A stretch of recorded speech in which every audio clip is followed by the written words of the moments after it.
మదనపల్లి పట్టణంలో ఒక అన్యం పుణ్యం తెలియని 7 ఏళ్ల చిన్న అమ్మాయి పైన రేప్ చేసి అతి దారుణంగా చంపేయబడింది. ఇది చాలా ఘోరమైన విషయం. పోలీసులు కానీ అధికార పార్టీ నాయకులు కానీ గంజాయి మత్తులో మద్యం సేవించి చేశారని చెప్పి చెప్తారు. మరి ఈ గంజాయి విక్రయాలను అరికట్టకుండా మీరు ఏం చేశారు? ఈరోజు ఈ విచ్చలవిడి మద్యం అమ్ముతూ ఉంటే మీరు ఏం చేశారని చెప్పి కూడా నేను ఈరోజు ప్రభుత్వాన్ని నిలదీస్తూ ఉన్నాను. ఈరోజు రాష్ట్ర వ్యాప్తంగా అన్నమయ్య జిల్లానే కాదు రాష్ట్ర వ్యాప్తంగా ఈరోజు డ్రగ్స్ అనేది పెద్ద సమస్య. ఈరోజు డ్రగ్స్ వలన ఎన్నో రకాల ఇన్సిడెంట్లు జరుగుతూ ఉన్నాయి. కఠినమైన చర్యలు తీసుకోవాలని చెప్పి కూడా మేము కోరుతూ ఉన్నాము. ఈరోజు ఇక్కడ కొంతమంది మీడియా మిత్రులు కూడా చెప్పడం జరిగింది, అధికార పార్టీ నాయకులు ఉన్నారని చెప్పి కొంతమందిని చూసి చూడనట్టు వదిలేస్తూ ఉన్నారు, గంజాయి విక్రయాలు విచ్చలవిడిగా జరుగుతూ ఉన్నాయని చెప్పి కఠినమైన చర్యలు తీసుకోవాలని చెప్పి కోరుతున్నాను. ఈ డ్రగ్స్ కానీ ఇలాంటి ఘోరాలు జరిగినప్పుడు ఇవి రాజకీయాలకు అతీతము, ఎవరున్నా కూడా వాటిపైన కఠిన చర్యలు తీసుకోవాలని చెప్పి మేము కోరుతూ ఉన్నాం.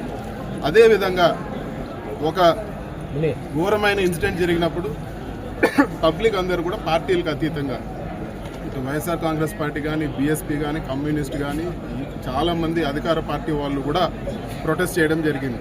ప్రొటెస్ట్ అనేది ఒక డెమోక్రటిక్ ప్రాసెస్లో భాగం. వాళ్ళ నిరసన తెలియజేసేది ప్రతి ఒక్కరి హక్కు. అది అన్యాయం జరిగినప్పుడు ఖచ్చితంగా ప్రజలు ప్రశ్నిస్తారు. దానిపైన కేసులు పెట్టడం దారుణం అని చెప్పి కూడా నేను పోలీస్ డిపార్ట్మెంట్కి తెలియజేస్తా ఉన్నాను. ఈ కేసులన్నీ కూడా ఈ రాజకీయాలకు సంబంధం లేదు, ఇవన్నీ కూడా ఉపసంహరించాలని చెప్పి కూడా నేను కోరుతా ఉన్నాను. మీరు కేసులు పెట్టాల్సింది గంజాయి అమ్మే వాళ్ళ గురించి, గంజాయి అమ్మే వాళ్ళపైన, డ్రగ్స్ అమ్మే వాళ్ళపైన, విచ్చలవిడిగా మద్యం అమ్మే వాళ్ళపైన మీరు కేసులు పెట్టాలని చెప్పి కూడా నేను డిమాండ్ చేస్తూ ఉన్నాను.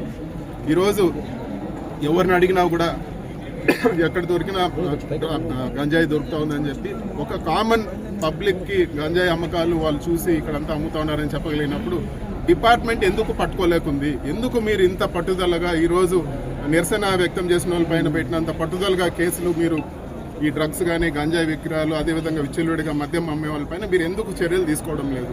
కఠినమైన చర్యలు తీసుకోవాలి. అటు అధికార పక్షంలో సంబంధాలు ఉన్నా కూడా వాళ్ళందరినీ కూడా లోపలేయాలని చెప్పి మేము ఖచ్చితంగా డిమాండ్ చేస్తూ ఉన్నాము.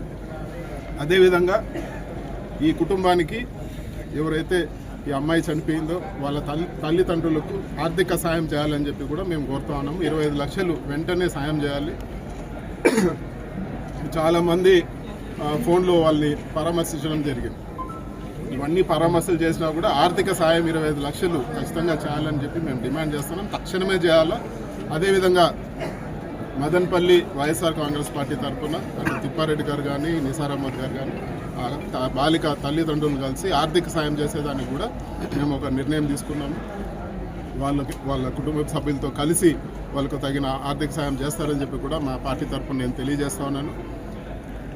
అదేవిధంగా ఈ డ్రగ్స్ పైన ఖచ్చితంగా కఠిన చర్యలు తీసుకోవాలని చెప్పి మరొకసారి డిమాండ్ చేస్తూ సెలవు తీసుకుంటాను.